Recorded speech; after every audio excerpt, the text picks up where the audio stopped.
Shwmai, croeso, welcome. This is the Chalk of Ower. We are three Welshies just talking shop on the things we love in comic books, pop culture, and beyond. My name is Neon Tinted Tom. I have Rob and Chad with me. How are you guys doing today? Evening. Doing good, really good. Yeah, so we've left it a little bit. We've had, 2-3 week gap, maybe that. What's been going on with you guys in that gap? How you guys been doing? New job, basically, for me. How's that been going, dude? Yeah, not good. Not too bad, actually. A lot to take in. Good place. It's just literally, it's gonna be a bit of a tough job, but it's no sales, so it'll be a bit easier for me. So that's good. Awesome, Rob. How are you Less doing? Stress. Oh, wicked, man. Yeah, fine, mate. Big change for me. The kids are finally back at school at the moment. Oh, so, gosh. Yeah, weird. Sterilizing them like mad then as they're coming in through the door. Basically, coming in, go take your trainers off, straight to the kitchen, strip off, and then go upstairs and change. But yeah, it's very weird after 6-7 months of them being home. So we'll see how it goes now in the next couple of months, and with everything. Fingers crossed. Yeah, fingers crossed, man. Decontamination drills, just like where it was when I was in the army. Awesome. So we are getting together. We're going to chalk our way through the geek news of maybe the last 2 weeks. We've got 5 sections of chalking. That's the comics, hot topics, Auditorium, Let's Play, and the Kryptonite Delight section. So let's start with a comics talk. Okay, so over in America, as you guys will probably know, they've been enjoying the delights that is Bill and Ted Face the Music. We can't see it until the 16th, and the time of this recording, Bill and Ted has not come out yet over here in the UK. So as a result, we are going to celebrate it in comics. But before that, guys, what have you heard so far? You obviously haven't seen Bill and Ted yet because we're in the UK. No, I've not seen it. I've seen some good positive reviews. I've seen some good, seen some bad, but it doesn't bother me at all. I'm a massive Bill and Ted fan, and I really cannot wait to see it. So I just, me and Sarah, my partner, we're just gonna go on Friday as well. So wicked! Oh, so cool. How do you feel? The weekend. Oh, nice. Rob, how about you? Yeah, I've seen, I believe it would have been the second trailer release, was it? Which was more of a sort of a musical. But it looks, it is a bit weird seeing them looking old. Yeah. But it happens, doesn't it? We all know what it was going to be, at the start of this. But yeah, I'm very happy to see it. Is it going to be, is the question, is it going to be digital release here at the same time as no, cinema. But as well? I think I've only seen cinema at the moment. I know they've been hitting the VOD quite hard. I'm sure they are. They have to be because I know obviously prior to the lockdown kind of coming in, we had things like Birds of Prey and obviously having a bit of a run, video on demand in the UK. So I'd have to look into that, actually. I'm sure I don't know. We haven't really been doing the video on demand because we're trying to get people back in the cinemas, aren't we? Yeah. But we'll obviously talk about that later on. So what we're going to do first, though, Bill and Ted, because we can't watch it yet, I thought we'd sort of try and find some comic delights that involve the two most excellent of protagonists. And Chad, you've been reading some stuff. What you been reading? I've been concentrating on the Bill and Ted's Triumphant Return, which is cool. Which is set directly after the Bill and Ted's Bogus Journey. And I've read it before already, but I just, going for my old comic collection, I thought, right, okay, because I can't watch Bill and Ted, so I thought I might as well read some of the comics. I've been reading that, been reading Bill and Ted Go to Hell. Yeah. And I'm trying to find as well, which I did not know until not too long ago, that Marvel had the rights to it first. And they had the Adventures, and I did not, the Bill and Ted Adventures, I did not know that. Me and Rob were talking about it, and I did not know nothing about it. 12 issues, that was it. Yeah, in 91, I think. 91, 92. weird thing I remember about that series is I think the writer himself, and I think he still hasn't seen them, never saw the movies. Really? Yeah, it was one of the strange things about it. I can't remember the writer now, but it was based off. It was directly after the second movie. So are you talking Bill and Ted's Triumphant Return now, the comic book? No, this is the original ones, the original Marvel ones. Okay. But going back to most Triumphant Return, I really like the comic. It was a really fun comic. It is a direct thing. It's basically the story is they're following up after that song from the second film. They're following it up. They don't know what to do. They don't want to write. And do you remember the main villain who was in the guy in the black? In what now? Number 2? In number 2, yeah. They like that sends the robots to kill them and that sort of stuff from the future. Yeah. They actually meet up with him when he's like a high school kid. and he's a big fan. Okay. So the whole ironic about it as well, it is a really good comic. I mean, if you're not much of a Bill and Ted fan, the comic's not for you. It is just for people that who are big Bill and Ted fan, because around about this time, they've been talking roughly about 2015, 2014, around that time, about another Bill and Ted film. Yeah. And nothing was getting off the ground. No one was taking it on board. And literally, this happened. I thought this is going to be the next best thing for a while. And like I said, read it, rereading it now, and I'm still enjoying it. So just to cover all the bases, this is the one by Boom Studios, yeah? So the Brian Lynch, Jerry Guy, Gaylord. Ryan North. And is it Philippe Smith as well? No, you got no, so it's written by Brian Lynch and Ryan North. Okay. Art done by Jerry Gaylord and Ian McKiddy or McGinney. Okay. And Boom Studios, obviously. Yeah. But I've just been reading as well that they're doing another comic, and it's gone to Dark Horse Studios, or Dark Horse Comics as well. Okay. So I know their writing is really good. So I might just check that out as well, just to follow up a bit more. And as well, that they actually brought in Alex Winter in as well to help consolidate on the comics after the Triumphant Return. So they brought him on board as well. So which is good, really, using the collaboration, bringing that together. I've loved it. Yeah, I think when they did the sort of trade paperback collected edition, Alex Winter actually wrote like an introduction to it as well. So that's pretty cool. Rob, have you read that or anything? You might have had more experience with the original stuff, I guess, is it? Yeah, I remember. I definitely remember picking up the original. I will go. You're right with the Dark Horse. They've done I think it came out last week. I think so. I think it's called Bill and Ted Doomed. Yeah, it is. Yeah. So, I mean, I think Chad pretty much covered what I was going to ask. But you say obviously it's for obviously Bill and Ted fans. Would you suggest it for someone just to pick up though? Does it explain? Because I haven't read them personally. Does it explain at the start what's been going on? Or does it just dive straight into it? It just jumps straight in, basically. At the end in the Battle of the Bands, basically, it just where that ends, where they come on in with Little Bill, Little Ted, which I find a bit weird as well because they had, and I think they got girls in the Little Bill in the Ted. film. Our daughters. They they look pretty cool, man. I gotta say, they look. Everything I've seen of them, they do quite a convincing job just to say that they are the offspring of definitely. And that's the thing. It's not a jump on point, but if people if people watch the new film and they're gonna go back and look at the other films or even watch the other films before this, it's worth picking up this comic if you want, say, a gap between Bogus Journey and the new film, Face the Music. It's going to be a nice little filler, just something nice, just else to read. I mean, and as well, they did the cartoons back in the 90s as well, and and that was voiced by Alex Winter and Keanu Reeves and what's his name, Rufus. I can't remember his name now. Damn, name's gone. George Carlin. Yeah.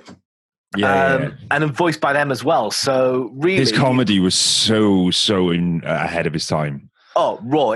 For me, I put him up there with Richard Pryor in some ways. Oh yeah, totally. Like his social commentary stuff, like George Carlin. Yeah, do not kind of watch that stuff if you have an opinion on anything, because Very blunt.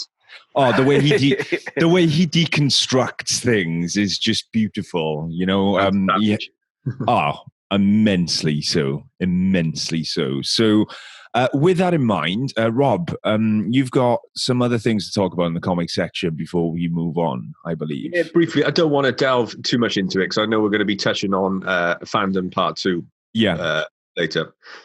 So last week, issue 98 of Batman came out. So which is now Joker War Part 4. Oh, cool. And it's been like a hell of a ride. It's been one of the best, just I think, story arc for a while, really. Just so much fun. It's hard for me to, are we doing a spoiler? Go on. Little, yeah, go on it. Go on. I won't nuggets. I would recommend you to read before. It does look amazing, by the way. The art looks very impressive. Yeah, so you've got James Tynion writing. And then I'm going to have to pronounce his name hopefully correctly. So I think it's Jorge Jimenez is the artist. Okay, yeah, I know what you mean. And just superb. It works so well. But for this Joker War, it's so hard not to give... I'm just going to have to say stuff. Right. Joker now knows everything about Bruce. Oh. Yeah. And he now has Bruce's billions. What? Yeah, that's problematic. I haven't read any of this at all yet, and I want to. So it's the Joker with billions and going to war, and it's crazy. Honestly, it's brilliant. I know I spoke to Tom last week. Yeah, because obviously he knows certain things now. He went up and bought all the theaters in Gotham. Plays Zorro, Mask of Zorro, every night. Pays people to turn up, and then kills them. You know, he's just brutal at the moment. What he's doing, but they've obviously introduced certain characters. There's two major ones now. There's Punchline and Clown Hunter. Okay. So Punchline's obviously Joker's new other half. Yeah. And kind of like an anti-Harlequin, basically. Yeah. And that's been a massive success. I think everyone went crazy. You know what it's like these days, when you see like a first appearance, I suppose. But I think it helps the way it's drawn. It's so beautifully drawn. The kicker for me is just like without. I think we should do a separate issue on this just so we can talk about previous things that has happened in the Batman. Yeah, totally, man. I'm up for it. I'm up for catching up as well, reading stuff as well myself, so I can get it. But the journey Batman's been going through over the last 3 issues, and then it's just been immense, like emotionally, and they've done such a good job, and it just feels like that they've been able to do a comic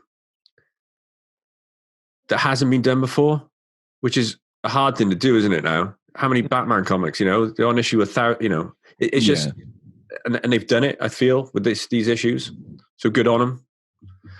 I will bring this back up because obviously it was a moment in fandom yesterday. So that's my recommend. Anyone pick it up. Issue 99 is out next week, and I think they're looking at 2 or 3 weeks. I think gap before. I'll have to check, but before issue 100 for the finale. So yeah, can't wait.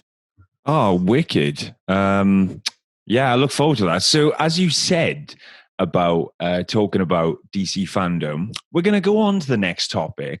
We're going to get into hot topics. This is where we're going to talk about some of the big things online, some of the whispers from the internet, etc., etc. So let's get on to it. DC fandom. Rob, kick us off. What did you watch? What did you consume? How did you think? What did you think of it? Give me your overview. Our last podcast, obviously, we talked about the part 1. Yeah, of course. We all enjoyed it. For me, this one, just as enjoyed it. It was a bit more personal, I thought. I felt a bit more into it, personally. It's just great to see people so passionate about their jobs. And just like they seem just as happy as we are about these characters and just having so much fun with them. And they've just done it. Like, they've done a great job again. I couldn't believe it again this weekend. I mean, there was I would say, I mean, it's a confusing if you went in this weekend, and then they obviously have got still the Fandom Part 1 still up, haven't they?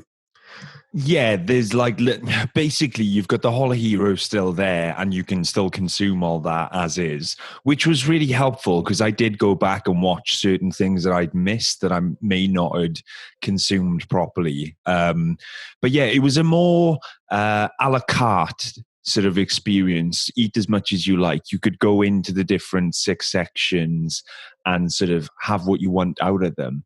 Chad, what did you think, dude? The only thing I really sort of caught was the Superman and Lois. Okay. Because I'm a big fan of Lois and Clark back in the day. I got them all on DVD, loved them, enjoyed them. Yeah, and I know they're cheese and that sort of. And I love great about them. I know, and I love those with a good passion because I remember coming home from town on a Saturday, getting home before 5:30 to watch Lois and Clark, and I tuned in every week. Absolutely loved it, and I'm semi excited for this version. I'm not really struck on Lois myself. Okay. I'm not struck on her, but it is 30 days. Yeah, I wasn't a fan of him as Superman in the beginning as well. So, but coming together though, I think it could be a good pairing as long as they play on each other's strengths and weaknesses and really bring it together. And as long as they don't try and make it too cheesy, I think it'll be a good, fun series. If it's going to be anything like Supergirl, I think they'll be on to a bit of a winner. Basically. Yeah. So this is obviously the Lois and Clark series, which is the spin-off from Supergirl. Yeah, so it's that. Sorry, it's called Superman. It's Superman and Lois. That's it. Sorry. Thank you very much for correcting me. But yeah, no, it's. I feel I'm not the target audience for this version of the comic storytelling. And that's fine. That's super cool because, like, you need variety. It's all cool that it's all there. You know, I like the fact that it's there, but it's not for me, as I say. Rob, have you seen anything from that show in particular? No. Well, what, the original or the new one? The new one. Right. So I was going to say I've got I know I sent you my list of my schedule. Yeah. Mainly for me, I haven't actually watched the Superman Lois. I kept obviously to the comic talk for most of it. Like for me, it's a case of like I agree with Tom. I think it's a good thing with DC that we can now just nitpick from these shows and not have to like a comic going, God, am I going to have to pick up this? I mean, at the same time, they are doing crossovers in these series. So, you know, but with this, I mean, it does look, you know, I've seen bits, but it does look interesting to a degree. I'm not sure, personally, I'm going to spend the time to sit down and watch it, to be perfectly honest. Yeah, there's a lot out there to consume at the moment, isn't there? I would agree with Chad. Like, I if I had time, I probably would watch the original, you know? Yeah, just for nostalgic qualities, I think I would as well because he was always on. After that, the Rachel and Ross, wasn't it, situation where are they going to, you know, for like however many series? But yeah, it's just good TV, wasn't it? You know, at the time. Nah, totally. It was always on after school for me when I was growing up. It was on like BBC Two, wasn't it? At about sort of 6:30, 7 o'clock, or maybe it was a bit earlier. I remember it on BBC One on a Saturday. Yeah, it was Saturday. 5. It was late, I think, wasn't it? No, it was late afternoon. Because I used to remember coming out. Because my ritual was when I was a kid, after I did my paper round, I used to go into town, do some Games Workshop, buy some comics from them, come on home, and then I would watch Lois and Clark. Religiously. What papers are you delivering on a Saturday? What's that? The Echo, dude. The Echo. Come on. Yeah, no, that's fine. No, it was a great series. It was cheese, and I loved it. Yeah, it was good fun. It's of its time. I mean, this. I know I'm not the target audience for the new series, but because I hold the original in such high regard, and it is bad in some places, but I don't care. I want to give it a watch because I want to see more of this Superman.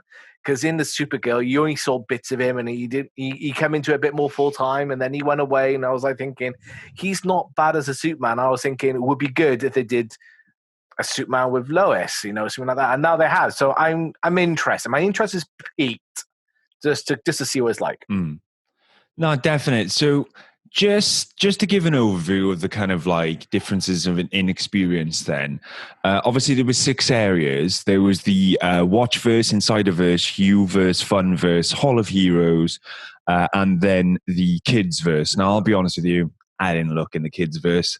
Like, it had the word kids it was mainly on it. We were looking today with it's a bit activities and stuff like that, it was. Right, okay. So again, I didn't miss much for me personally. It's awesome that it was there. The, diversity among the comics, in terms of the content they had there was awesome. The website itself, really clean, really nice, kind of gave you where to go. Yeah, it was cool. One thing to note, it didn't actually work on my Internet Explorer or whatever it's called on the Xbox One. I tried to do it like Bing. that. Yeah, well, whatever the default browser is, I tried it with that. The website itself would launch, and I could get to all the different bits of content, but it wouldn't play. So that was a bummer. But Xbox format. Yeah, I've used my phone. It's just a plugin. That's all it is. It's a plugin. Yeah, exactly. Yeah. Like that was it. But again, I plugged my MacBook into my TV behind me there, and yeah. Like, it was fine. I used my, iPhone as my remote. Very simple as well, isn't it, with the schedule? Yeah. No, totally. So, what did you actually watch in, altogether? Give me a quick rundown, because I've got a bit here. I didn't watch a lot myself. I'll just say what I've watched. I've watched the Rorschach, Watchmen. Okay, cool. I missed that. Joker War. Okay, panel. talk a bit about that then. So the Joker War or the Joker 3? So go on. Have a bash and Matt. Join in if you fancy it. Yeah. I'll start, I suppose, with the Rorschach if you want.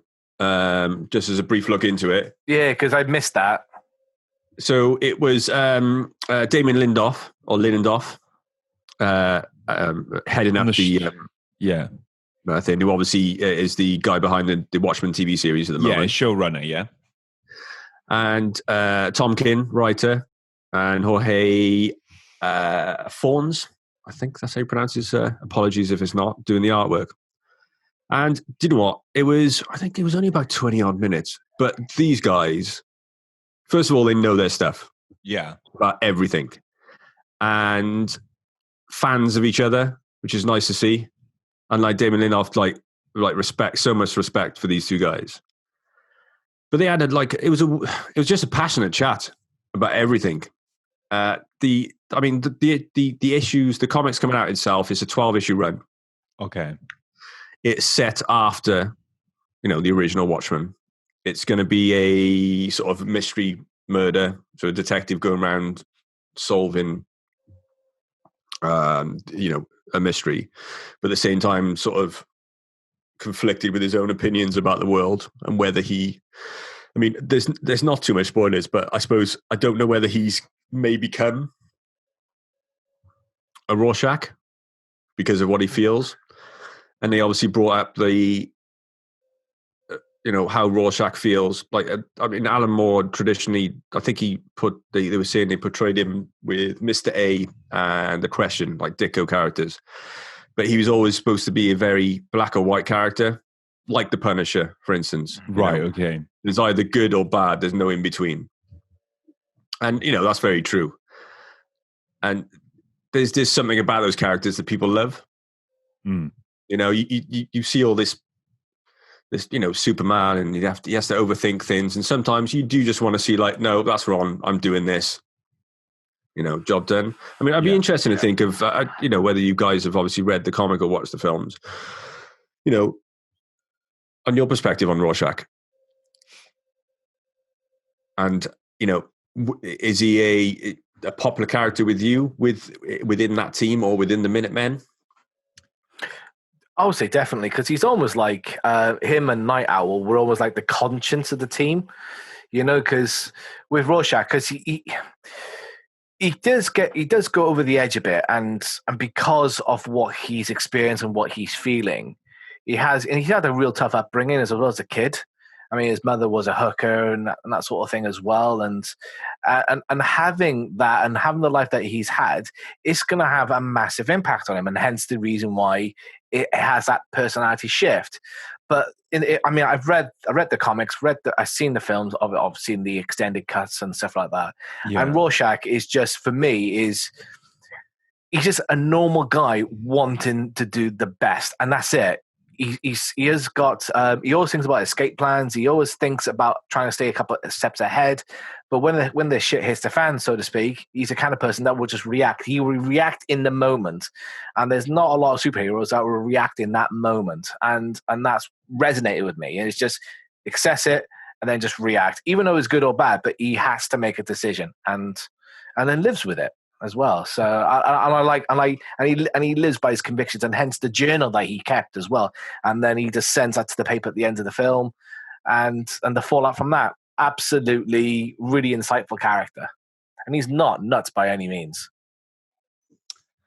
Well, I've got to follow that, have I? Sorry, dude. No, dude. I understand his pain, because I felt that myself a number of years back. So it shows you how well written that book is, though. Yeah, definitely, totally. Like, for me personally, right?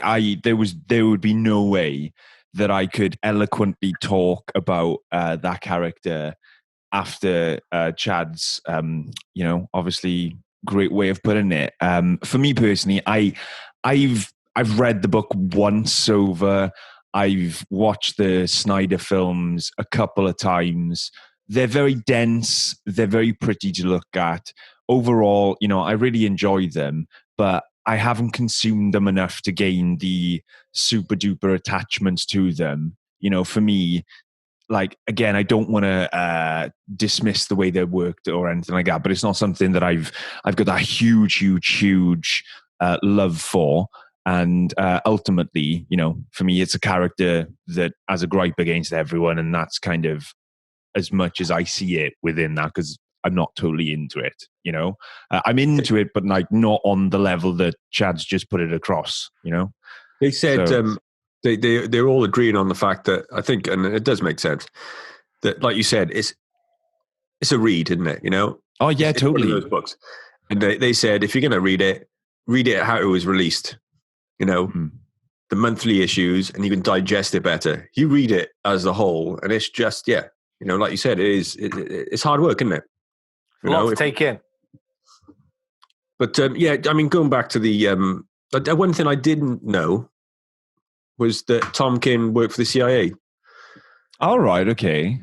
Which I did not know for, I think it was 15, 16 years or something. And he was a man out there doing stuff type of guy, and like you said, with a gun, going down, hunting down people. He was one of those guys.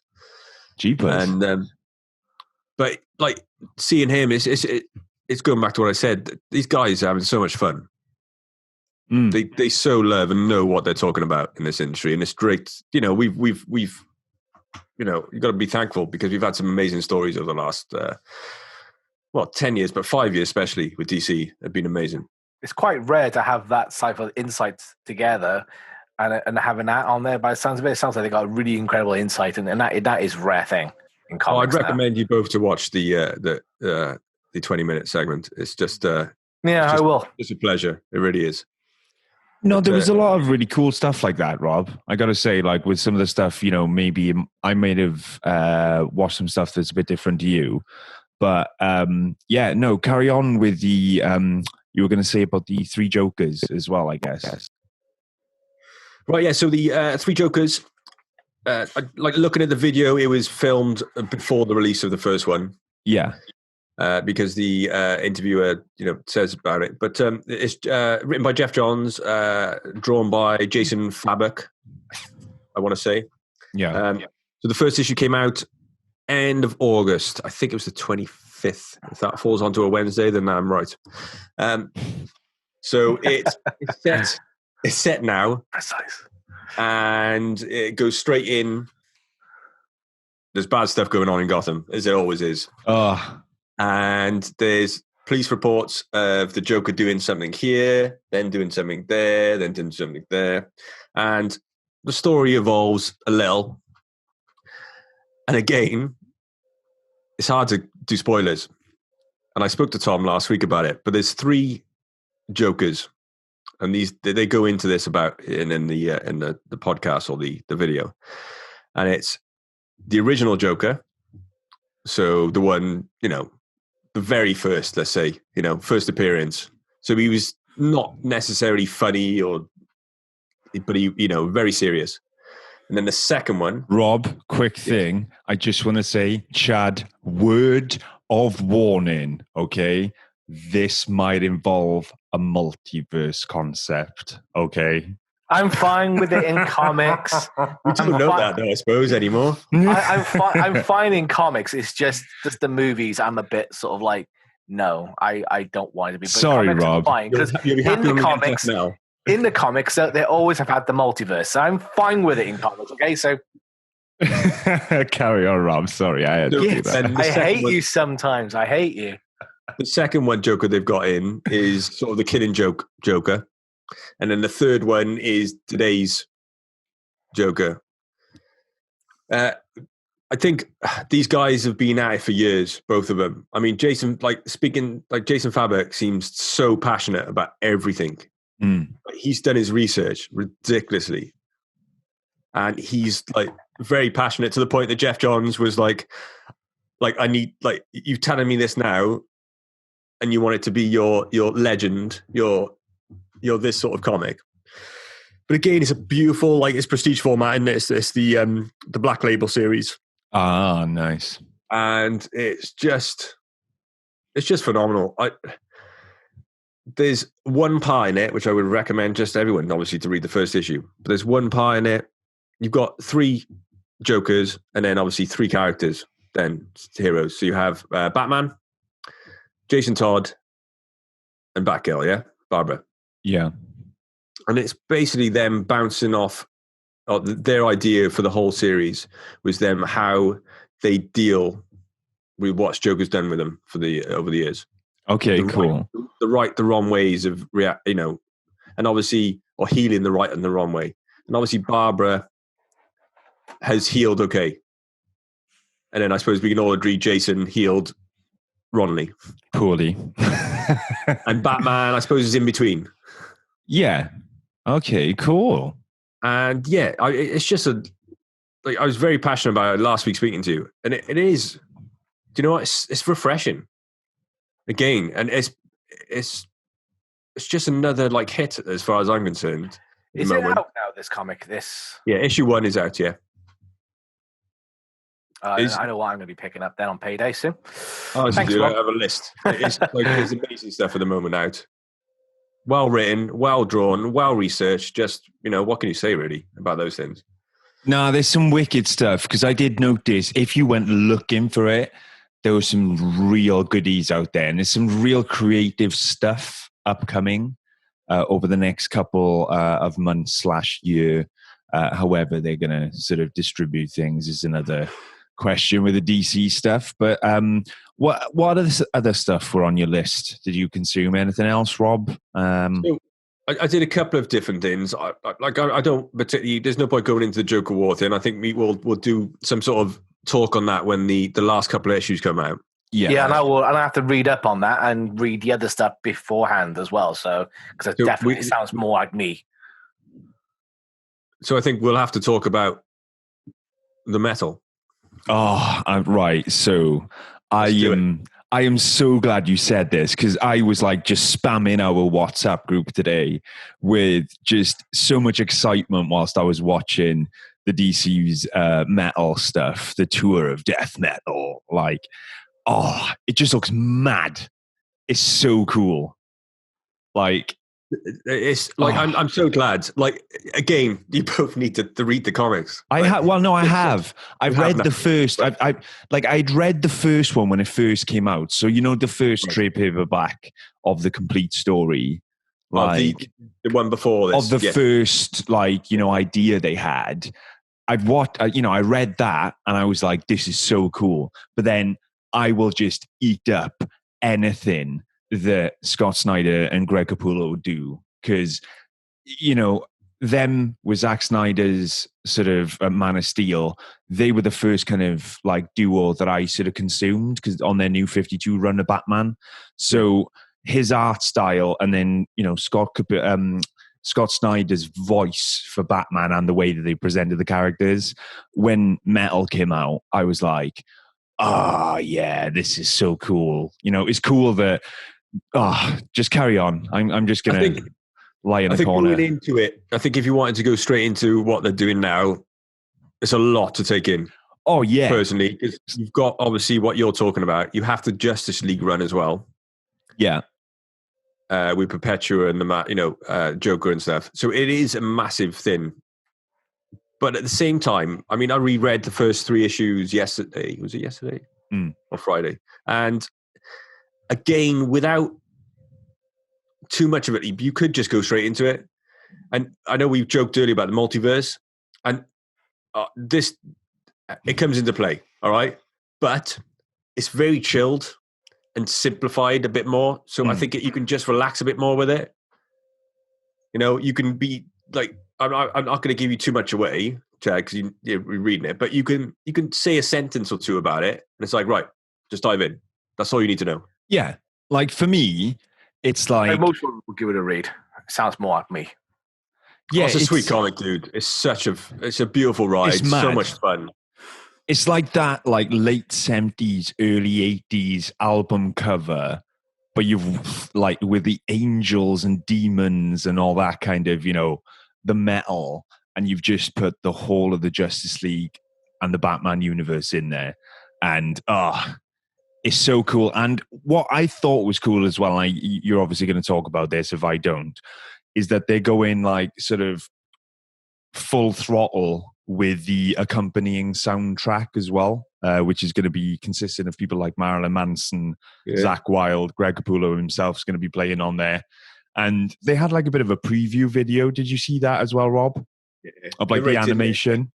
Yeah, it's a basic sequence from the first issue, isn't it? Yeah, looked at it. And like the whole multiverse concept that they're doing of like, the Starro like verse and all that. And there was so much to take in. The world, let's think of an obscure Middle Earth map. Yeah. That's the new... In the shape of the Batman symbol. Yeah. But like... Just wicked. Batman Who Laughs has taken over everything and basically restructured the whole multiverse to be ruled by him. It's... I did a quick look at it just now. It does look really interesting. Oh, it's mad. Very interesting. And to be honest, though, I hope they do some figures. Oh, the figures are... Scott Snyder said, didn't he? He said, I can't wait for them to do some figures. I hope they do, he said. Yeah, yeah. Totally. So with that in mind as well, right? So we'll sort of carry on. But like I did watch some other bits on there. I watched like the behind the scenes of the Batmobile, the BVS one. I know people are going to scream at me going, "Oh, that's already on YouTube. Why did you watch that? You've wasted 25 minutes." I'm sorry. I watched it and it was amazing. Okay.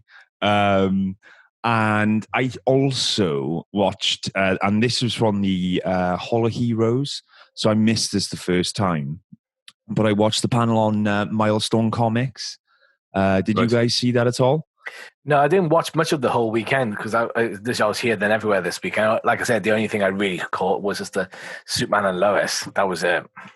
Yeah, so like I was watching one of the podcasts I usually watch, the Fat Man on Batman stuff with Kevin Smith and Mark Bernardin, and post DC Fandome weekend 1, he was talking about his appearance on there, and because I was like in and out with Fandome, I missed it on the first weekend.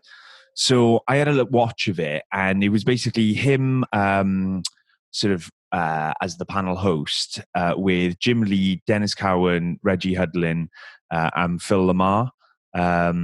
which is they were talking about the big relaunch they're doing of the Milestone comics in February 2021, and they were talking about the origins of obviously Static Shock, Icon and Rocket, and yeah, it was just a really interesting panel, I thought, and there was some really. It was quite cool how they were comparing sort of the birth of Image Comics and the birth of Milestone Comics, and the way that Jim Lee was comparing Image's launch to Milestone's launch, and how this rivalry became between them, because like Milestone was seen as they're the guys in suits, they got parties, what's going on over there, how are they so cool? And then the Milestone guys were sort of like giving their opinion of it and all that. It was so cool. It was really, really important sort of panel, I thought. If you get a chance to watch it somehow, I would, because it's quite interesting. It is. They're great stories. The history of Image and stuff like that. Just amazing things that these guys, basically the fingers up to certain people and went, "We're gone. We're going to do it." Oh yeah. For Image, the key for them was obviously the last person they got out of there was Jim. But it's great stories. Oh yeah, totally. And like it was really interesting because I haven't watched a lot of sort of Static Shock and things like that, just because when it was launched, it kind of came out as I was kind of getting out of the cartoons at my age at that time. But like Phil Lamar was obviously on the panel, and he did the voice for Static Shock, and his voice was so instantly recognizable. He was just like, he's got that presence. It was a good show. I was saying, you said you were getting too old, and I remember watching it. So it's just like, it was a very good show. Yeah. Like I mean, up there with the some of the best of that time. Yeah, totally. And like the only other thing I watched was the Amanda Connor. I'm just looking at my notes now. Amanda Connor was kind of like showing how she draws 3 characters or 3 things, and that was quite interesting. Like, it was an 8-minute video. But anything else you want to cover before we kind of potentially move on there, Rob, with Fandome? No, I'm good, man. I mean, I generally enjoyed it again. I've got another at least 4 or 5 things I want to watch tomorrow. One's about the multiverse. One's about writing. I might actually watch that tomorrow now. Oh, no, don't do it. But there's one about writing comics. There's a couple of like workshop things that I'll definitely have a look at. So it just brilliant job again. It was a good job. It was like, the thing is, you can't compare it to the first weekend because of the content and the style and the types of things that were being revealed. It would be unfair to fully compare the both weekends. However, when you look at the fact that, the first weekend reached 22 million, but you're talking film properties. Yeah. It's still, I think, a really positive weekend, despite the fact I've seen some sections going, we're the big reveals and things like that. And it's like, well, they were never saying they were going to do big reveals. So, we knew what we were getting before going into it. And for those people that are into all these things, it was there. And it was cool if you went looking for it. People say they don't have the choice. I thought it was cool, personally. I know. I completely agree. I enjoyed sitting here today, in my own little world, for as much as I could with the children, and just listening and watching, Yeah. So next. Anyways, so let's talk quickly over the sort of little things that are being spoken about on the internet at the moment. Obviously, Batman production, that's kind of been halted yet again. Mr. Batterson has tested positive for the Rona, as they say. The Rock also tested as well. Gave a very his speech was pretty heavy. That man can sell anything, but he was serious about it, and that's how you should be. How do you guys feel about everything going on at the moment? Have you obviously? It's yeah. With the Batman, I suppose. I know they're continuing filming on it without him. So they're going to do as much of the scenes as they can without him. So, I mean, what's going on is crazy. There's no, we were never going to be prepared for this. And it's still very surreal. And it's, a few months' time, and it's going to be a year on, isn't it? So I suppose just be thankful, I think, for our health. Yeah, totally. No, It's just a crazy time. You know, I'd love for us to all be able to sit in a room together, isn't it, and have the podcast. Bless you. You know, and have a podcast together. But well, that's we'll it. have to have patience, you know. Yeah, exactly. So with that in mind, then, let's get to the auditorium section. Let's talk about everything in TV, film, YouTube, you name it. If we can consume it, we're going to talk about it, at least with what we've watched. So theaters are reopening. Tenet was kind of the biggest film out the block that's just gone, right, we're releasing. You need to see it in the bigger screen. Have you guys seen it? What have you heard? What's going on? Not seen it. I haven't been in the cinema yet.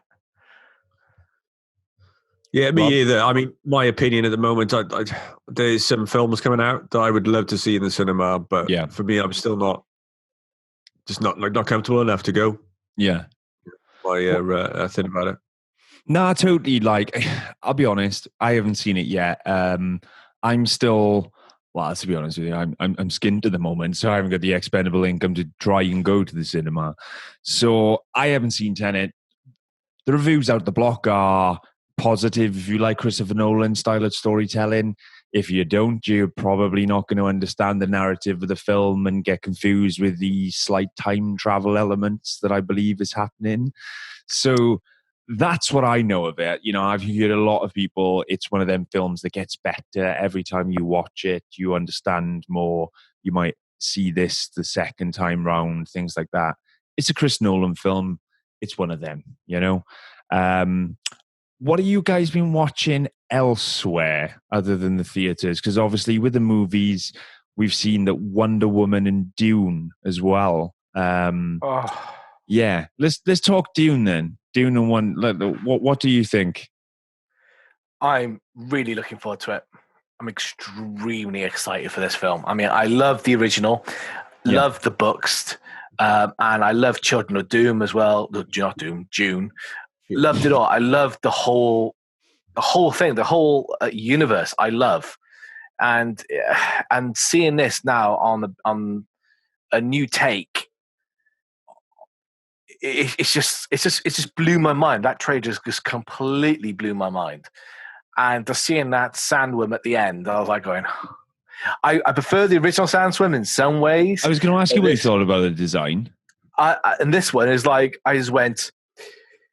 It reminds me of like a bigger version of Sarlacc without the extra tentacles in Return of the Jedi. It was like, I went, are you shitting me now with this? Oh my God. And I went, right, now I know you're serious. Just seeing that. And I went, you're serious. And I went, right, I'm invested. I'm so invested. Literally, I'm so invested and so deep. I'm in the pit of that sandworm right now. How about you, Rob? What did you think? Like, are you sort of a diehard fan of the originals? No, not at all. To be honest, like I understand. You know, I've said to you, I've tried with the original film. It's a hard watch. It just isn't for me. But the trailer looks lovely. I feel like it.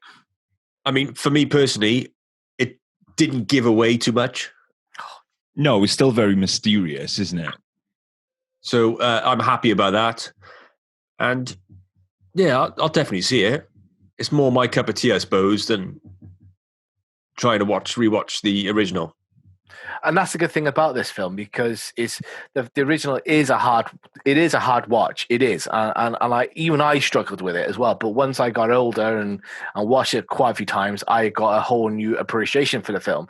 And this, for me, it reminds me of what happened with Blade Runner. Having Blade Runner, the first film, and the second Blade Runner, the styling. It just I went, okay. There's a lot of this going on now, and I was like going, yeah. I mean, and I was thinking, for me, I was thinking of people who didn't really get on with the original, that's got a second chance to give this a go and hopefully enjoy this. And seeing Dave Bautista in it looks completely different. He looks awesome. He looks like a very pasty Drax. But I didn't care about that at all. I just like going, yeah, give me a bit more of it. And like we said, Rob, back on what you're saying, trailers now need to be mysterious. They don't need to give away too much of the plot, so you don't have to go and see the film.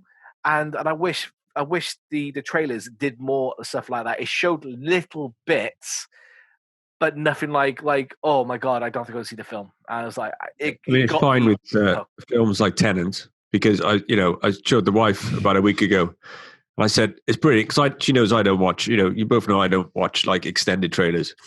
Yeah, but you can watch that because you still don't know what's going on anyway by the end of it. Yeah, I still I've watched reviews that are explaining the plot, and I'm still a bit unaware of what's going on. I know you got to watch it to understand, but yeah, like I agree with the Blade, like the Blade Runner with Dune. I think with Dune, there's too many questions for me in that original film which are never answered, and it's just like, well, yeah, I'm read lost. The book, Rob. Read the book. The book, by all accounts, is very similar in like nuances of not like fully explaining, just understand basically.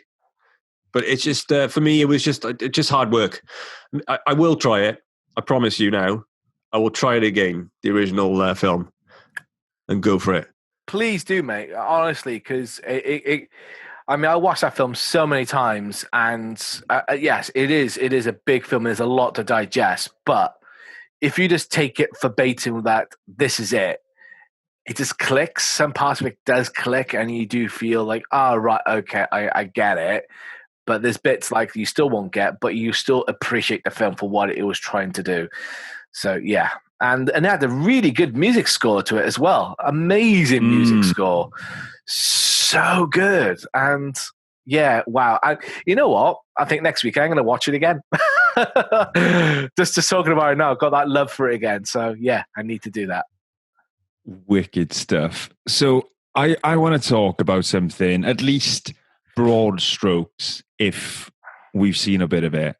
So obviously The Boys season 2 has dropped online. At this point, it's been 4 episodes. So it dropped initially in 3-episode format, and we are now into the weekly dropping of the preceding 5 episodes, because it's quite a short series. It's only 8 episodes, which is crazy. Yeah, I know.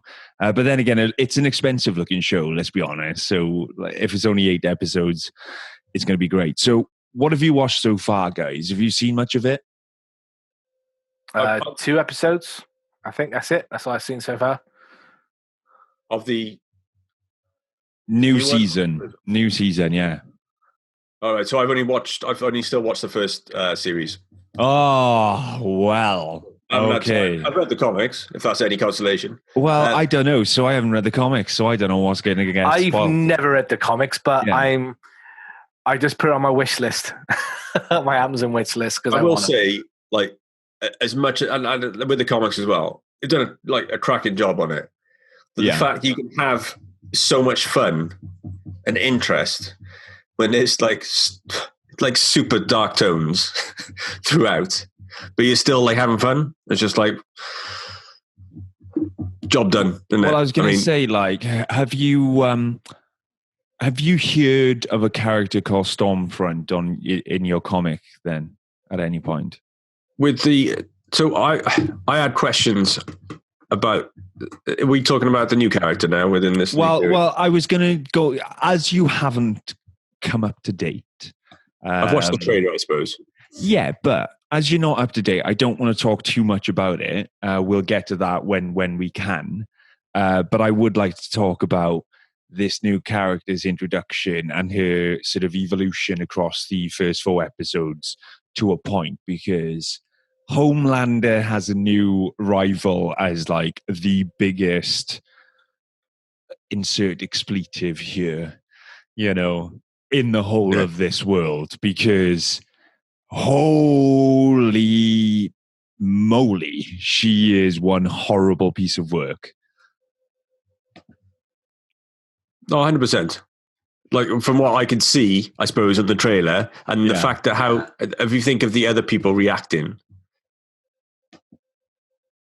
and I would say, because did she literally from episode 1? Yeah, she basically comes in episode 1. Yeah, Right. yeah. She's got an interesting development. So, I mean, for me, Stormfront isn't what that is. Yeah, so they've changed the character a little bit, and it's evolving. Yeah, yeah. So they've changed. I don't know the behind the scenes about on all that, but that's all I know is obviously in the comic books it was a man. Now there are other revelations that you do not explicitly see in the trailers that I don't really want to talk about yet, but. So I think from going back to the comic, I think he was a result of an experiment or a Nazi. Nazi experiment. Yeah. Again, it's really difficult to talk about it without like sort of going into things. So I'll leave it at there. All I can say is the season 2 so far, I'm really, really enjoying. Like I'm digging it. I'm digging it all. And every time you go, oh really?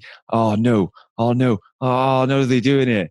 And there's been one moment in episode 4 where people will know the moment near the end of the episode, and I was like, "Oh no! They're gonna do what they're gonna do. Oh no!"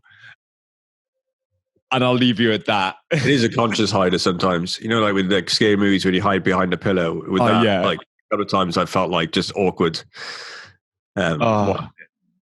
So good. What I'm looking forward to as well, because obviously they announced that Jensen Ackles is going to be in series 3. Yeah, Soldier Boy, and like obviously me and Amy are like big fans of Supernatural. I was going to say he's got a big following online, hasn't he? Yeah, and to see him, I think he's going to be perfect for this. I don't know the character he's going to be playing. However, Soldier Boy it is, but I won't go too much into that. Yeah, because like I'll be honest with you, everyone they've cast so far is so well cast. Like even the little side characters, such a well cast show, so good. Chad, anything to add with the boys? Because you've watched the first 2 episodes, you said, of season 2. Yeah, that's what I've seen, and like I said, after seeing season 1 and going to season 2, it just made me think I need to have the comics because I want to read them because it's just it is my cup of tea. But dude, I've got them all anyway, man. Instead of like, no, I'm going to get them. I would obviously encourage people to go out buying comics, but you got to borrow people, comics. No, I'm just going to go and buy them, mate, because it's just come on, though, guys. I'm over the border. You guys backing nice and lovely sunny Cardiff, Wales. I'm in Chipping, England. So yeah, I need to get my own. Oh, la-di-da. Okay, there over in Chippingham. But yeah, so far though, I have enjoyed what I've seen because I don't want to give spoilers away because Rob hasn't seen it. Yeah. He's read the comics, but so far though, yeah, it's just the one bit I found to be a bit thing was when Homelander was drinking the milk. Oh, it's returned. It's returned. His milk obsession. Oh, the way they everything about it. I'm licking my lips now because of it. Oh. I mean, to be honest though, it's like, oh no, and then you go. The build of tension with that show in scenes like that, they are magnificent. Absolutely magnificent. He wants Bitty. Oh, God, yeah. Well, that show's been sort of taken off everything, isn't it? So less said, the better with Little Britain, I'd say, for us Brits out there. YouTube stuff. What have you guys been watching? The usual for me. Corridor Crew. Yep. Which I know you watch as well. And then, so good. I've just watched the most recent one earlier. Yeah, I think the most recent for me was reactions to animation. Cool. Those sort of things. And I quite like watching food stuff. So I watched, there's a UK guy called Beard Meets Food. He does a lot of challenges. Yeah. So I'd recommend people to watch that. He's good fun. And he goes to America as well and competes. So only a small guy, obviously with a beard. Yeah. But can eat like crazy food. Like so fast. I mean, I can eat quite fast. Yeah. But it's ridiculous how much he gets through. Oh, God. So yeah, highly recommend that. Just as a non-thinker and just sit down and chill. Awesome. Chad, anything to recommend your end? What you've been watching on the old YouTube or streaming kind of online? For me at the moment, I've been watching a bit of MasterChef. To back it with Rob, I've been Oh, watching nice. this guy from in was it? I think it was Australia. Reynolds, the guy's pastry and his desserts that he makes, just works of art, literally. And I was like, Another one. you know the one, Oh. do you? But and then he gets kicked out for a simple undercooking, overcooking of a fish. You know, like one side, like he gets kicked out for something so small and trivial. Yeah, it was a bit of a joke. And I just do my toy videos. Really, just watching them. Basically, I was going to say, keep that thought for later on, right? Because I want to talk about that later, right? In a section that's coming up in a bit. So, Rob, have you got anything Netflix, anything like that to finish off? I'll keep it sweet and maybe short, but I'll keep And it the same short. to you, Chad. Yeah. The one thing I'm looking forward to quickly, I've seen a trailer for Dragon's Dogma. So it's the animated version of the computer game. Yeah. Looks very nice animation. So really looking forward to that. One thing we have been watching as a family is Nickelodeon's Glitch Techs. Okay, what's that? It's on series 2 now. And it's about child gamers, and they get picked to work in a tech support shop. Okay. Is this fictional or non-fiction? Not fictional. Okay. You're saying that. Fictional animation, I should say. Okay, and they are hired to obviously as tech support, but there are glitches in computer games that release the game characters into the world. Okay. That sounds cool. Yeah. So they have these gauntlets, and they've obviously got to catch them, basically like Ghostbusters. But is it like a Nintendo gauntlet? And you've got to, if you obviously collect, if you capture them, your XP goes up, and obviously you can improve. Wow! All that sort of stuff. That sounds mad. It's so much fun and so much like nostalgia. They've obviously got copyright issues where they can't mention certain things. Yeah. Those games are implied. It's created by Dan Miliano. I'm just trying to think of the other guy now. Eric Robles. So Dan Miliano is a voice actor who's worked on Robot Chicken and. Okay. But it's such good fun. It's Netflix. It is, and I gotta watch that now. Me and the kids have enjoyed it. It's nostalgia for me with certain aspects, but just. Again, good fun. Go and watch it. Family or not, watch it. And what was that called? One more time? Glitch Techs. Okay, Nickelodeon's Glitch Techs. Anything you've been watching on your on the old Netflix there, Chad? There's been two things. I just finished watching Level Up, which is the gaming thing about the history of gaming, because it's the same people who did the Toys That Made Us, the movies that made us, and now they've done like a little series on games. That has been brilliant. I had a week off and I binge watched the whole season. It was like, I can't remember, about 4 or 5 episodes, and I think I watched it in a day, and it was absolutely excellent as well. There's a lot of stuff I knew, and there was a few things I didn't know, and it was just amazing. And I'm rewatching Humans as well, because I've been playing on the old PlayStation 4. Been playing Detroit, the one with the Android game. Yeah.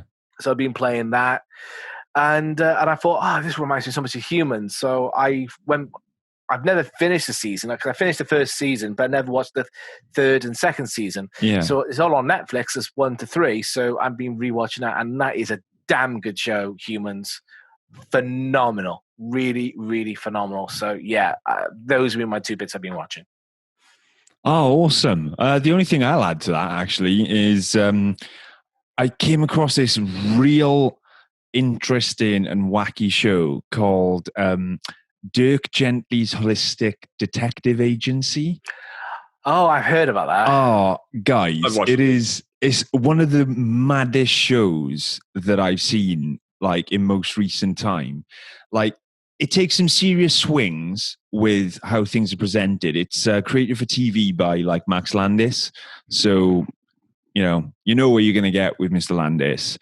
It's wild, wacky. Elijah Wood is one of the main characters, but Dirk Gently himself is the kind of wild and wacky character that fronts it alongside Elijah Wood, and he's played by Samuel Bennett.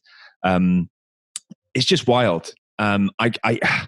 I couldn't even describe what it's about other than Elijah Wood is kind of just dragged into this weird and wacky sort of situation where a kind of extroverted person that I'm trying to think of the best way to describe it without actually spoiling it. But he's investigating a murder and he's been hired by the person who's been murdered. And somehow Elijah Wood's character gets pulled on into this crazy journey. It's just mad. It's mad, guys. Rob, what have you thought about it? That's brilliant. No, I think I'm trying to think how many years ago now they brought a comic out of it. Okay. And I it's based on a novel, isn't it? Yeah, it's Arthur C. Clarke. So, it's what Arthur C. What he does best, really. And 100%, it's loopy. At times, it's a bit like Doctor Who, I would say. Samuel Bennett's portrayal of Dirk Gently is very Doctor Who. Very, very. But yeah, loopy. There's things that, you can't explain. I mean, there's the relationship with the sister, there's government, there's everything going on. Yeah. And stuff which... that's just the explainable, but it's a very, like you said, it's very kooky. Yeah, I recommend it. I think some people look at it and go, "No, it's not for me." It's too. Yeah, I think a lot of people can be put off with how wild it is. You've got to just, first couple of episodes, you just got to go with it. And I'm on season 2 now, so. And it's found its voice a little better with season 2 as well. And obviously the production value's gone up.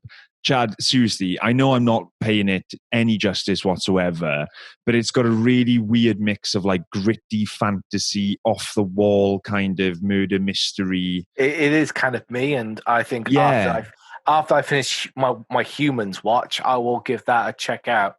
What I will say is, and I was saying this to my partner as well, who introduced it to me, like every character is portrayed at like turned up to 11, bar kind of maybe Elijah Wood, who keeps the whole thing grounded. And for me, like all the characters have their likable qualities, obviously, but they all have that like in small doses. And sometimes you go, it's almost like a little bit too much, and then they go, Elijah Wood's grounding you back in, and like that's what I think the real strength of it is. So for the audience and the people that are going to be watching it, I think their enjoyment all comes from how much they invest in Elijah Wood's character. For me personally, because like the other characters are playing their part really well, but because they're so off the wall and specific, you've got to get into Elijah Wood's kind of... Without going too much into detail, relationship with his sister. Elijah Wood is like the anchor for the show. He definitely. And what his sister's about in his relationship. Yeah, and that's not taking... He brings it down to look... Well, he's trying to bring him down himself, isn't he? Just like say, right, this is what's real, this is what's not. And you're on his journey, I suppose. Yeah, exactly. And that's not... Again, everyone else is so well acted because they are... they're having fun. They're like chewing the scenery left, right, and center. And that's not in a disrespectful way. They're really enjoying themselves. So yeah, let's get on from that, because I recommend Dirk Gently. Very, very cool if you like want something different. But let's get on to the Let's Play section. We're going to talk about video games, anything we've been playing recently. So as I know, our resident expert is Mr. Chad. What you been playing, good sir? A bit of all sorts actually at the moment. I've gone back to a couple of old games, like been playing on my VR Fallout 4 on the VR. So what you got VR? Come on, give us the specs. My spec on my PC. I've got I have to find my spec again because I had it on. Come on, sir. I'll sort it out now.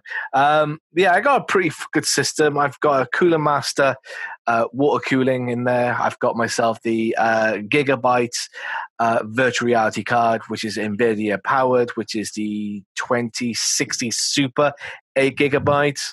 I got 32 gig of RAM. I got I didn't want the whole bottleneck thing. I wanted to have like fast RAM with the graphics card, so it's gonna pull in everything together. And I've got myself a 4.2 gig processor as well. So yeah, with oh yeah, it's very girth. I like my girth. A solid state drive of 500 gig. Sorry. I was toying around with going for a Blu-ray drive, but I went with a normal DVD drive for the moment because I don't really use it. Didn't see the point. Gosh, how dare you! But it was an extra couple £100, and I couldn't justify it because I was on a budget. I spent like, was it nearly 1,500 on a system? On a budget? What are you like? Made of money? No, Jesus Christ! My budget was originally £800. That was my. God, that's like 2 months worth of like mortgage, that is, mate. Well, because of lockdown and I'm saving fuel, yay! Solid state drive, and I got myself a 2 terabyte drive as well. Yeah, 1,000 wattage power supply as well. Like, how big's the tower? I'll show you now. Well, I would show you. But I was going to say, it seems like it's been sucked into the Phantom Zone there yet again. Nice tempered glass with a nice blue glow. And a nice monitor as well. So obviously that's your PC. What I actually asked Chad was the VR. Going with the Oculus Rift S. Awesome. It's for £400. It's one of the best ones on the market. One of the best ones on the market. Has that got the cameras and everything? It's got cameras, actually, sensors on it. So it tracks you that way. Okay. And when you put it on, when you first calibrate it, it's like you're stepping into the holodeck. The way it's done, it's really sexy, to be fair. And I've been playing Robo Recall, which is like an arcade sort of shooter, where you got like it's like was it not Iron Legend, iRobot, where all these robots have gone rogue, and they literally just come out after you. You got to try and find them, and you got to destroy them. It's an arcade shooter where you can throw them in the air and shoot them. You can get different guns and power ups to your guns and so on as well. That's been good. Like I said, Fallout 4 has been great. I am debating about getting myself something called Cyber Shoes, so I can sit down and walk around. Eat and stuff, and that's another £300. What's going on?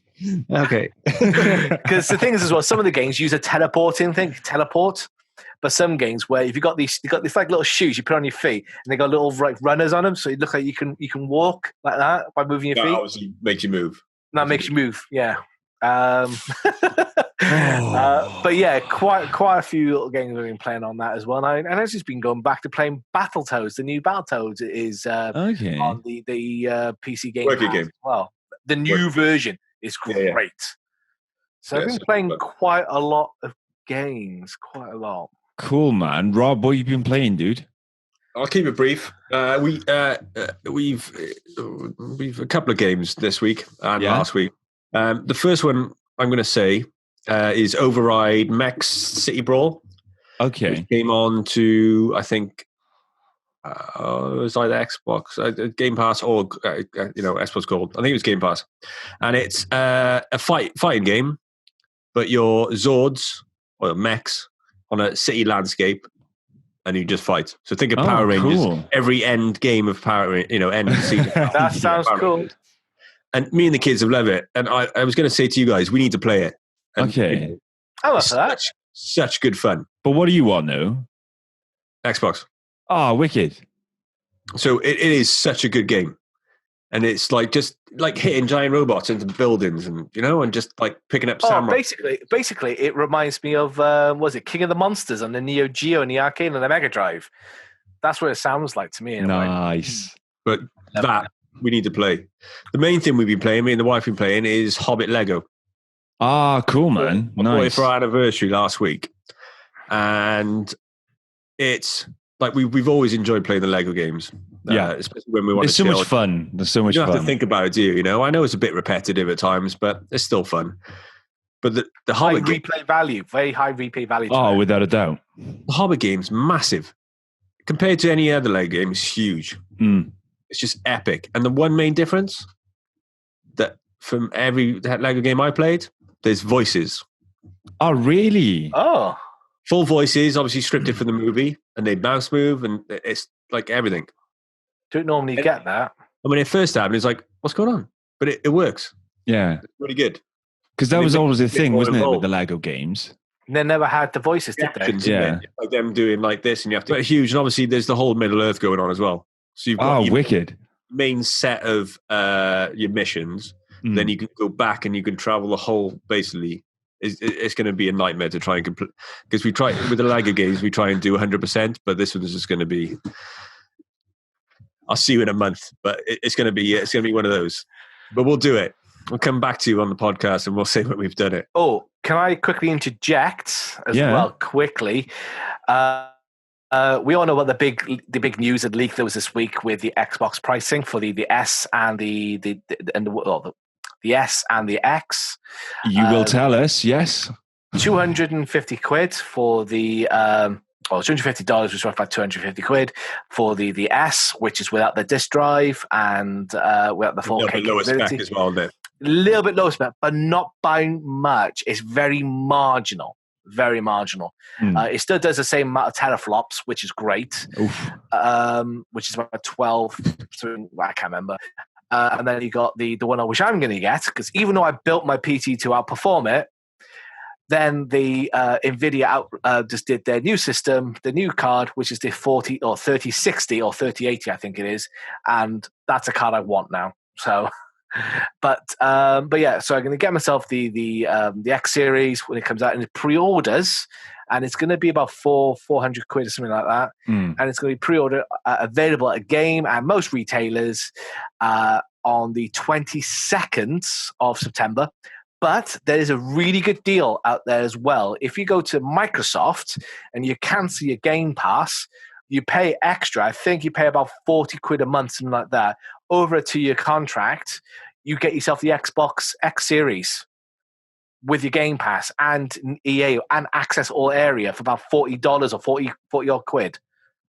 So really, that's a good deal. But I want to trade in, so I want to get rid of some of my stuff. So I want a bit of a declutter. So for me at the moment, but I think for people who are not in a position to do it and they've got enough money to do, say, £40 or 40 odd quid a month, they can get yourself the Game Pass, they can get the Ultimate Game Pass, they can get all of it and the system within that one price.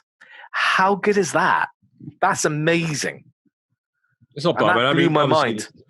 It's taking advantage of people who can't afford it, right? Because obviously, like phone, you're going to be paying more in the long run, but at the same time, take away what is it, £11, £11.99? Not really, because the Game Pass is roughly about, if you do it over monthly, it's about £10, right? If you pay it outright, you're saving about a tenner. So with the system involved in that as well, it's actually a very good deal. They're actually selling it at a loss. 2 years though, isn't it? 2 years. Yeah. 2 years. It's a contract. Yeah, so 2 years would be, like nearly £700. Yeah, but don't forget as well, though, you got the Game Pass with it as well. And access all areas. That's what I'm saying. That's adding because you said it's £40, so that's adding the £10 on. No, that's all together. That's all together. You're still paying more than the console. That's what I'm saying. Not by that much. It's very marginal. That's why they're doing it, though. No, I understand that. But it really is pretty good. Because I'd rather save up and then obviously buy the console and keep my Xbox Live. Yeah, I know what you mean. Instead of forking out £40 a month. Yeah. Well, the option's there, isn't it? That's the thing. The games are going to be, by all accounts, they're going to be £70 to £80 plus.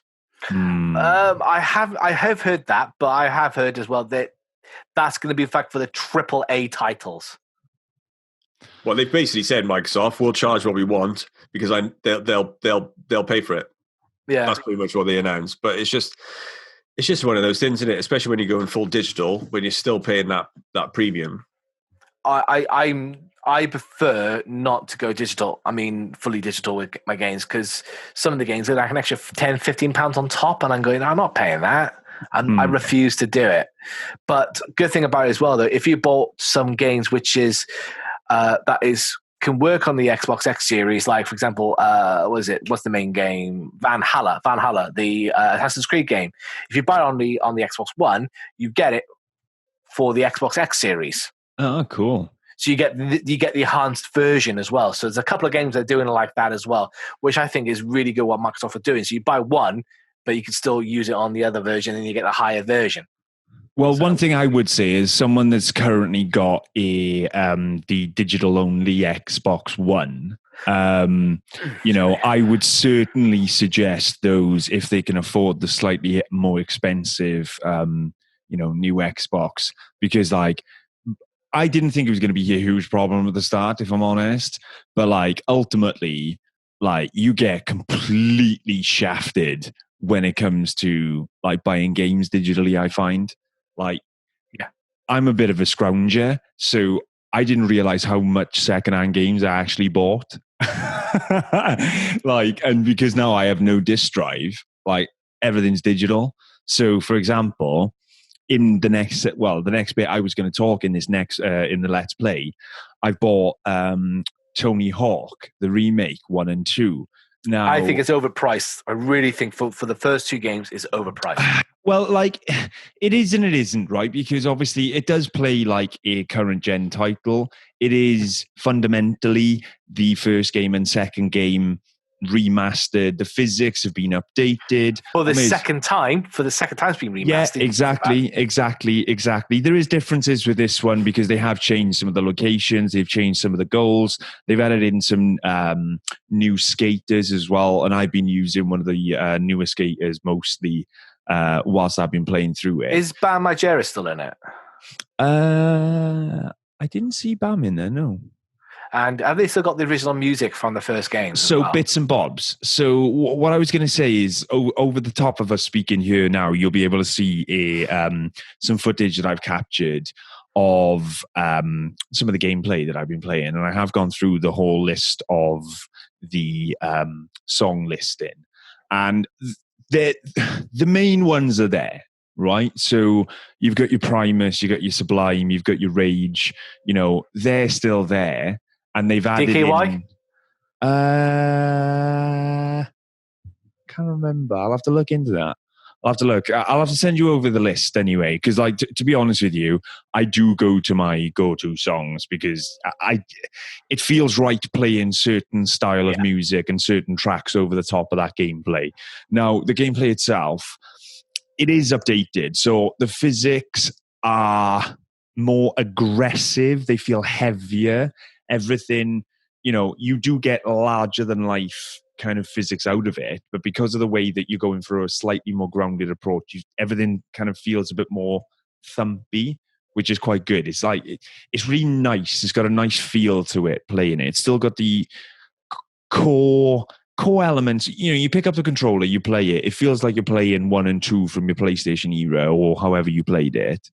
But ultimately, they've slightly modified the game mechanics a bit because you've got the options then of some of the things that they brought in at a later date, like the reverts and some of the manual alterations and some of the modifications you could do while grinding. So the combinations and then sort of wall plants and things like that. So the combo combinations you can do now are so much greater than what you could do in the original set of games because you weren't able to string the tricks together in such a crazy way. Does it go into a combo? You watch Rob? Does it go into near what 3 and 4 was doing? With being able to have those big multipliers. And exactly. So it kind of plays as a real hybrid, but also, the developers have made it as a real love letter to the previous sort of first and second game. So it does, I've seen a lot of purists playing it and kind of saying it's a truer remake than that kind of Tony Hawk's HD or whatever came out a couple of years ago on the previous gen. So actually, no, it did come out on Xbox. No, it came out on Xbox thing as well. 360. Yeah. Part of the arcade line, and that was that's 2010. Yeah. But no, I gotta say, if you ever played the first and second games and you loved them, when your budgets can allow it. And this is obviously a sort of universal kind of chat, not just to you two. It really plays really well. Like the nostalgic qualities and feels that I've had over the last couple of weeks whilst playing it has been absolutely awesome. The gameplay, they refined it's really, really good. It's a different type of game to things like Skate. And I've been playing a lot of a game that's in beta phase at the moment, but I got it at a really good price on the game preview via the Xbox One marketplace. And that's Session. Now that takes a completely different approach to skateboarding, where that is like 100% simulation. So, there's no trick counter and things like that.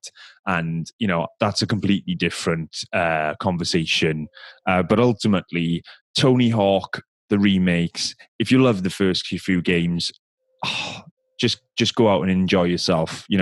It's perfect for your Sunday afternoons, your Friday nights, if you're in, because of the unfortunate situations we have at the moment. It's the pick me up you need. That's what I'd say. Very much so. And because of Tony Hawk's, the new one has come out, the first two games. Yeah. I dished out and got out or dusted off my Tony Hawk's Ride with the skate deck. Oh, Chad, why did you do that? I just fancy playing it. I really fancy playing it. How responsive, or should I say how unresponsive was that? It wasn't bad, mate. It wasn't bad at all. What people were saying it wasn't as bad. It was kind of good. It was good. But a lot of it down to, though, mate, is it's down to the user. But my God, he gave me a good workout. Oh, nice. The only thing that was missing, I was thinking, I'm doing the action like from the hoverboard from Back to the Future 2. I was thinking, and I went, I wish they had a hoverboard section in this game because it'd be amazing. Just have that chase scene. Just have that chase scene. It would be amazing. But, I had to throw that out there. I had to because it is fun. It is fun. Awesome stuff. Well, talking about like wonderful things that you have hidden away, Chad, let's move on. Let's go on to the Kryptonite Delight section. This is the final section of the chalk-in. I promise you all, the K in chalk. Tell us a little bit. Give us your plug. Come on, Toy Therapy. What you been uploading recently? What you been playing? What you found? Well, basically, I just been going through my Star Wars Black Series figures and my wrestling figures I've been subscribing to. So I saw them, man. They look cool. The Miz is awful. Oh, really? Is really bad. But I just had a delivery of yesterday. Yeah. Kane and Stone Cold, and they look superb. So which year of both is it? Attitude Era. Okay, cool. Both so Attitude. What, like 98, 99? Something like that, yeah. And the first appearance of Kane. So I got those two. Okay. And Jeff Hardy, and I can't remember who else is next. And then The Ring is coming, apparently. Nice. I can't wait for that. I got a few ones I got to catch up with. Sarah's going to do Roddy Piper. Nice. Yeah, I was going to say, I thought so. Fan. So I got that coming in. Got my my Transformers been coming in as well. And literally at the moment, I just bought myself another Gundam kit because I do build Gundam on the odd occasion. So I build these little guys, and I do little Hyperlapse videos. Oh, cool. Well. So I'm going to be doing another one of those. I bought something a bit more technical. So it's going to take me a while. It's going to take me at least a couple of days to do it because it's a lot to do. Yeah. But yeah, so at the moment, as people would know, I do a lot of toy reviews and so on, and I've been doing it for a couple of years.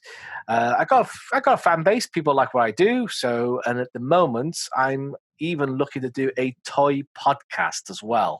Oh, cool, man. Something I've been like wanting to do for the last couple of years, and then just been waiting to get the right people involved and do like just do once a month, do what we do, like, with the areas like pickups, what we hate about the toy collecting, and have a discussion. Basically, is collecting toys the new hoarding, which I do believe it is, because I got that bug. But yeah, just talk about that and have a bit of fun. But yeah, I just love the toys. I do drink. I don't smoke, so I can then indulge myself in my toy collecting. Ah, nice, man, nice. So, Rob, have you got any Kryptonite delights that you've seen of late? a couple of things, only two things really I've seen recently. Obviously, Hasbro Pulse have been releasing a lot of cool stuff. So don't get me started on Hasbro. One for me was they're doing the Power Ranger helmets for like $18, and like considering what some people charge for commissions for making them, they're really nice. And so then how much was that confirmed? 18 or $89? $99. Oh, nice. So are we talking like full scale motorbike size or?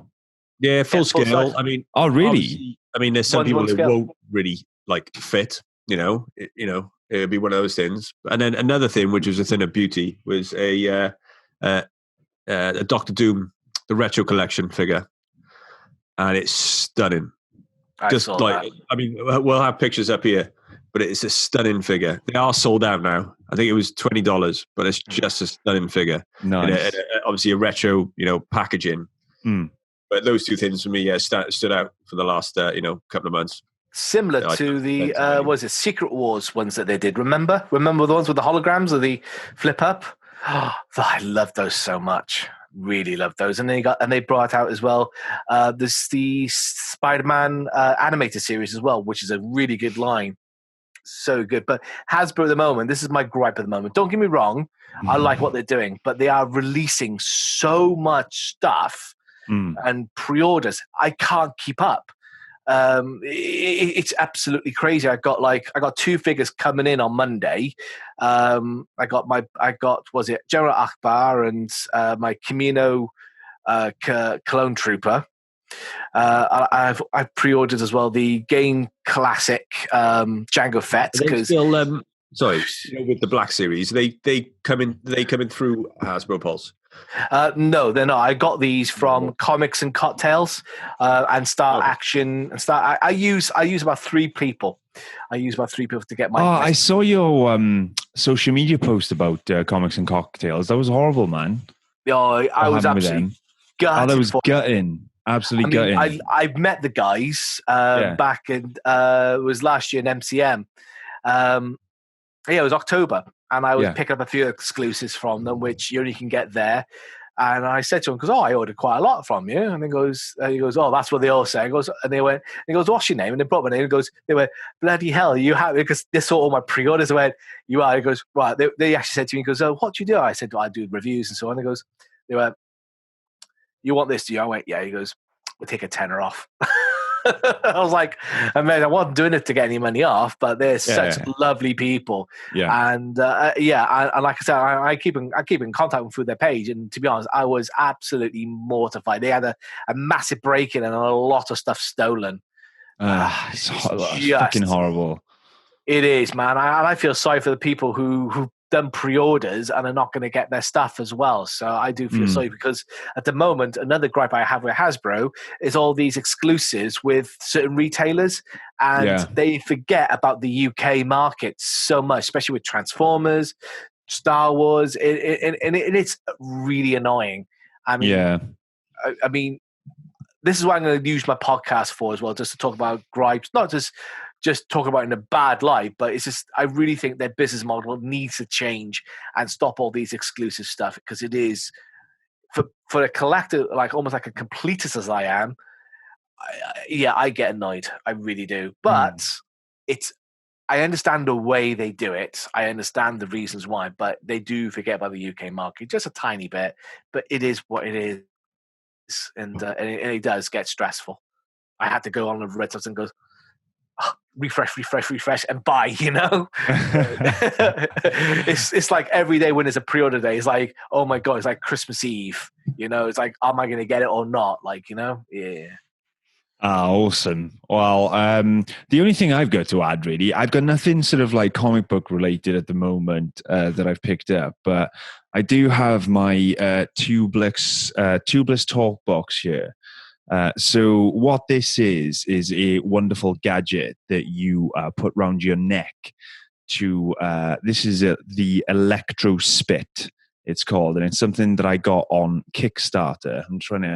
There we are, that's better. I'm trying to do that there. So what it does, goes round your neck and gives you that Bon Jovi Living on a Prayer talkbox sound without the cumbersome tube in your mouth. Right. So It's quite cool. I'm not going to demonstrate it right now. Have not got it set up, but I backed this wonderful piece of kit. What was it? 2.5 years ago on Kickstarter. I'm a sucker for Kickstarter, right? So anytime I see anything on there and it's anything music tech based or kind of like, I got my Jim Cornette comic book off there as well. That was amazing. That's so cool. But yeah, I just wanted to give a quick plug to this. I need to sort of do a proper review of it because the possibilities and how simple it is to use, so cool. And the sounds that are available for that. For those that like sort of the rap and things like that, Californian Love, the 2-pack, the intro, that's it the just reminds me Talkbox. of the American Army, like the voice communicator, around your neck. Yes. That's why I kind of rolled my eyes a bit, not because what you bought. No. It just reminded me so much of that. So I don't want to see like I was being disrespectful. No. It's a similar type of technology from what, like, no, I don't want to misspeak, but like the concept or the underlying sort of way it works is very similar to, I'd say, as a wrestling fan, in Kane, that. It's that kind of situation. Basically, it sends the sound into the back of this device. And then it comes through these 2 speakers that are basically here that send the whatever signal that I'm playing. So whether it be keyboard, whether it be guitar, whatever, goes through my neck and then up my neck and then gets manipulated by the shapes in my mouth and then, comes out however I want. So I'm still perfecting it.